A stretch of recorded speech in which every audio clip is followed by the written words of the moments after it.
Hey guys, this is Steve from Mostpart Machine. Wanted to show you our 25mm Sportster ProMolly axle kit.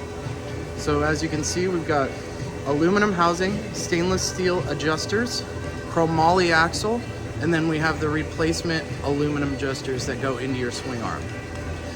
As you can see, it's got the tick marks on here so you can really dial it in. And then we use grade 8 hardware in the rear. And I'm going to be showing you an install video here in a second. So I wanted to show off the adjuster housing. What we have is inside here, the swing arm sits inside of it. So you get no spin or twist. Right here is where the shock mounts to. And then you can see the stainless steel adjuster sits in here. You have your nylock bolt for the rear. We're going to do an install video for you in a second.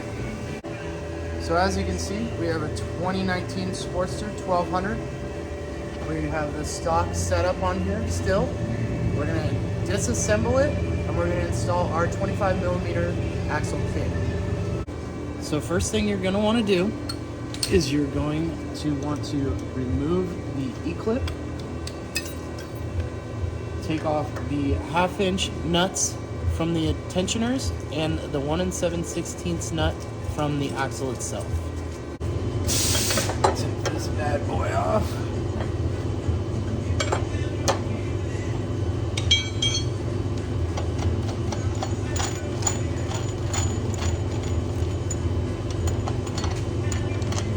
Pull off the washer. So the next thing we're going to need to do is we're going to have to get the axle out. So it doesn't like to slide.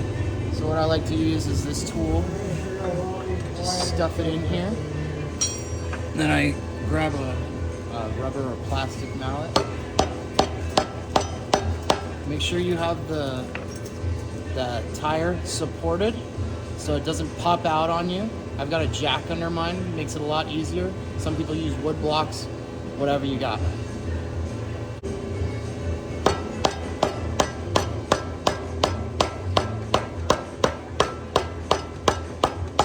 Once you get past the first couple spacers, it gets pretty easy to push.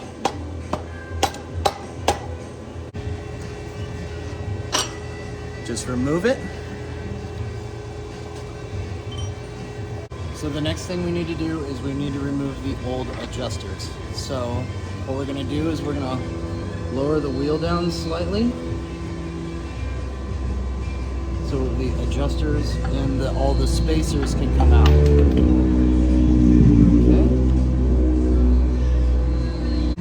This side with the brake caliper is a little more tricky than the other side. You kind of have to push it out of the way. But as you can see, it's still fairly simple. So we're going to go to the other side and do those, and we'll come back. So the next thing that we're going to do is we're going to remove the housing off of the kit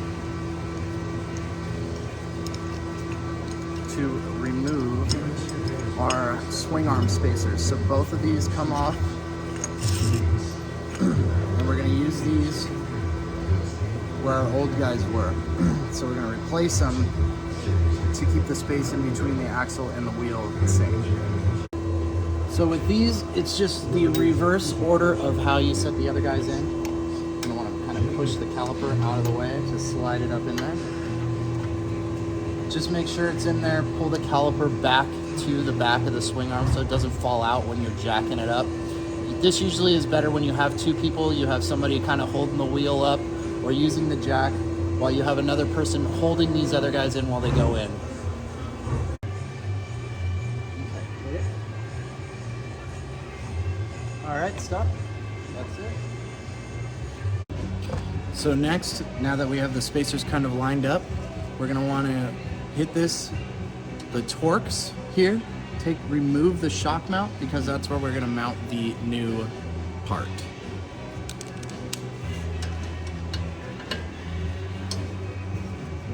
The rear nut is a 3/4.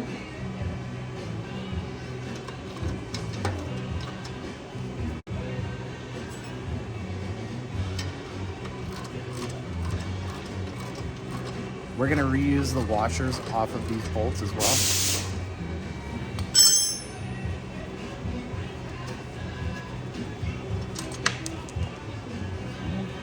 I do one at a time so the swing arm does not fall. That's the main gig. You're gonna wanna pull the shock out of the way.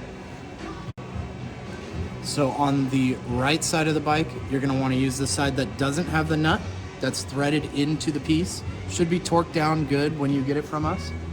You're gonna wanna slide it in here and line it up with your spacers. And then once you line it up with your spacers, you're going to you're gonna wanna raise up the wheel until the spacers are dialed in with the bearings and get it all the way through the wheel. It's kind of a little tricky. Usually it helps to have a second person. And then you're gonna wanna just get this all the way flush, and then we'll go to the next step. So now that we have the shock mount off and pulled back, this lines up with this hole right here.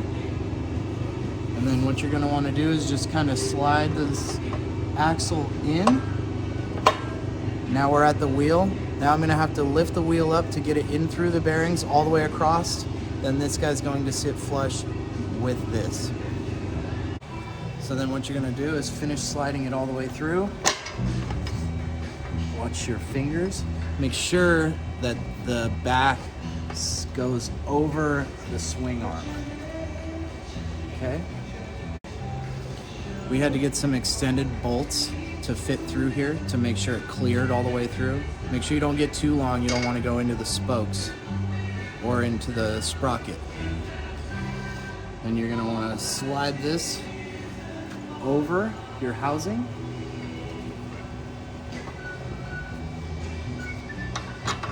Bolts it through. Sometimes it takes a little persuasion. We're in all the way now. Throw the nut on the back. And this side just needs to be torqued down next. So with this, we got a 3/4 nut in the rear. That's the same stock piece. And I got a 3/4 in the front. We're not gonna super tighten it, just get it snug.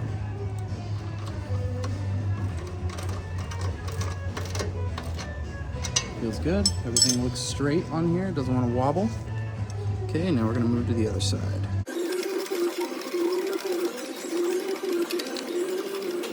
Now that we have the axle through the bearings and all the spacers, what we need to do is move this guy out of the way a little bit. Just drop this right in here.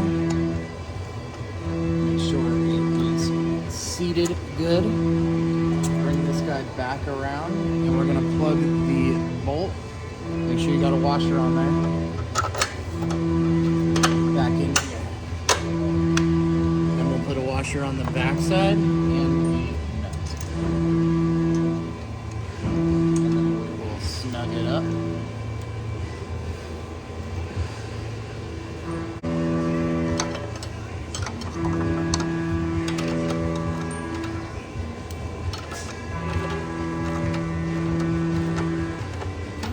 Fairly snug. So then now what we're gonna do is we got our 1-inch nut that comes with the kit. We're gonna thread right on here.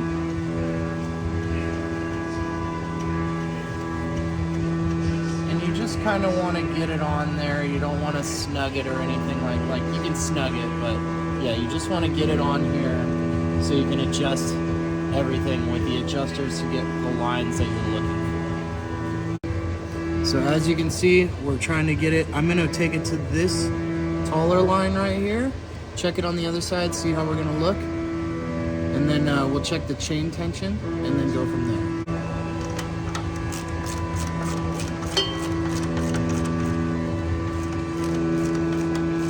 That big line, it's pretty good.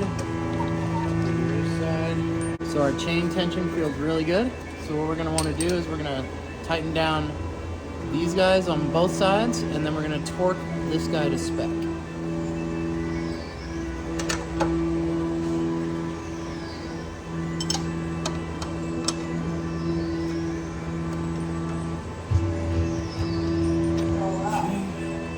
And then what you're going to want to do is once we've got everything dialed in, you're going to want to just tighten this guy up. Just kind of by hand so you get it pretty snug. then we're gonna torque it. So we use our torque wrench, 60 to 65, anywhere in between there is usually chill. The other side you don't have to worry about holding because it is bolted in.